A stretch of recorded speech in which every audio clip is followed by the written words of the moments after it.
Bonjour Patrick, Bonjour, est-ce que vous pouvez vous présenter et nous présenter votre parcours?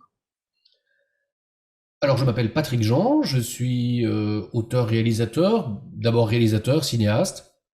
Je m'intéresse évidemment beaucoup aux questions de cinéma, de forme, de création, et à côté de ça, je m'intéresse dans mes films et dans les livres que j'écris aux rapports de domination, aux questions sociologiques qui traitent des rapports d'oppression entre des groupes sociaux où je suis moi-même dans les groupes dominants.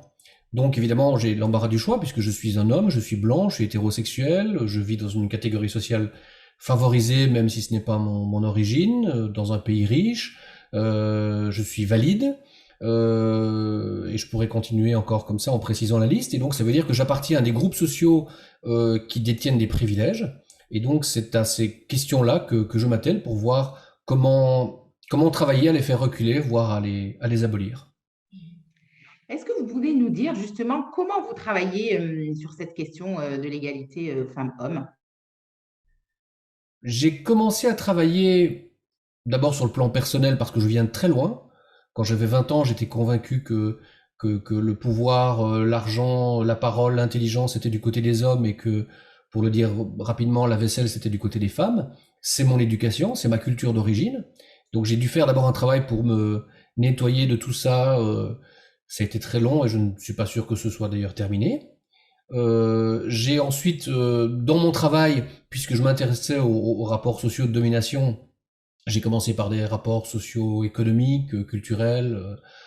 Il a bien fallu que j'arrive à la domination masculine, donc j'ai fait un film qui s'appelait La domination masculine, et puis je me suis intéressé à la question des violences conjugales, et puis j'ai écrit un premier livre, un deuxième, Les hommes veulent-ils l'égalité, et puis je suis arrivé à la question de l'inceste, parce que j'ai découvert l'ampleur du phénomène des violences sexuelles euh, imposées aux femmes et aux enfants dans le cadre familial.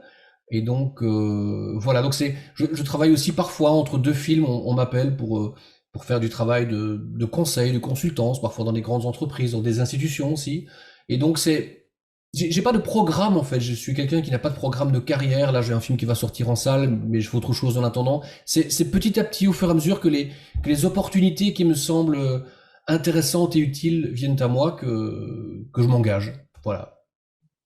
Si vous aviez une baguette magique, Patrick, quelle serait la première chose que vous mettriez en place justement pour faire bouger les lignes d'égalité femmes-hommes? Si je trouvais cette baguette magique, je la casserais parce qu'elle n'existe pas, parce qu'elle serait même dangereuse.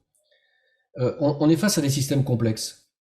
Et s'il y avait, c'est le problème qui se pose, c'est que souvent on nous demande de proposer des idées qui seraient magiques et qui trouveraient une solution à tous les problèmes. Et en fait, ce n'est pas le cas. Dans un système complexe, parfois c'est en faisant des grandes choses qu'on fait bouger les lignes. Parfois, ce sont des toutes petites choses qui, parce qu'elles arrivent au bon moment, au bon endroit, de manière parfois inexplicable, se mettent à faire trembler toute la structure sociale. On a l'exemple avec MeToo. MeToo, c'est une femme qui est sur Internet, écrit hashtag MeToo. Quand elle fait ça, elle n'a pas du tout l'impression qu'elle va révolutionner la planète. Et pourtant, elle le fait. Parce que le système, dans sa complexité, était prêt à ce moment-là. Et donc, il n'y a pas de petites actions et de grandes actions.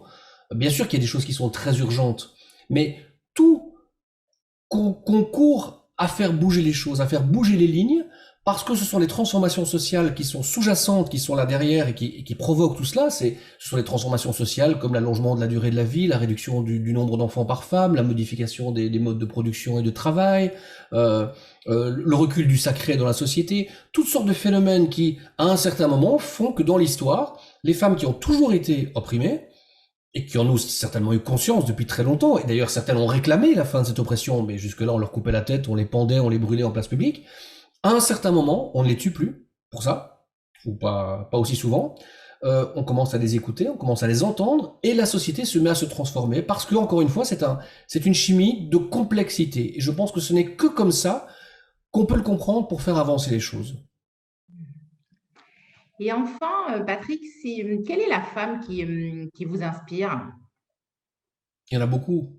Il y en a une qui m'a beaucoup inspiré, c'est Françoise Héritier, que j'ai eu l'immense bonheur de fréquenter à la fin de sa vie, parce qu'on a fait un travail d'entretien filmé, on a travaillé pendant 2 ans sur un coffret d'entretien, et j'ai découvert à la fois une intelligence absolument bouleversante, étonnante, foisonnante, et puis en même temps, c'est ça qui m'a beaucoup fasciné chez elle, une intellectuelle de premier plan mondial et qui se comportait au quotidien avec une humanité hallucinante.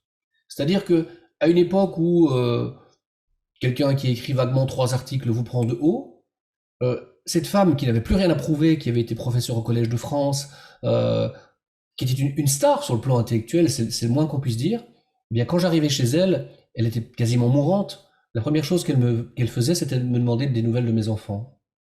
Et cette humanité-là, je me suis dit, c'est fou.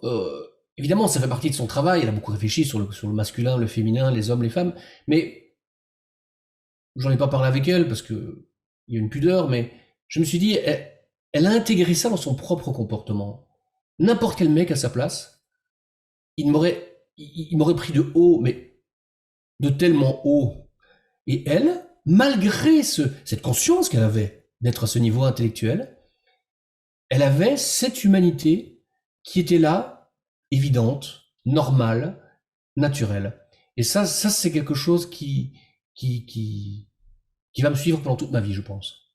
C'est le plus bel exemple de personnes que j'ai rencontrées qui m'est frappé, qui m'est influencé. Alors il y a plein d'autres, évidemment, beaucoup de femmes intellectuelles qui pour moi sont importantes, des femmes comme Christine Delphi et d'autres qui sont évidemment des références incontournables, bien entendu.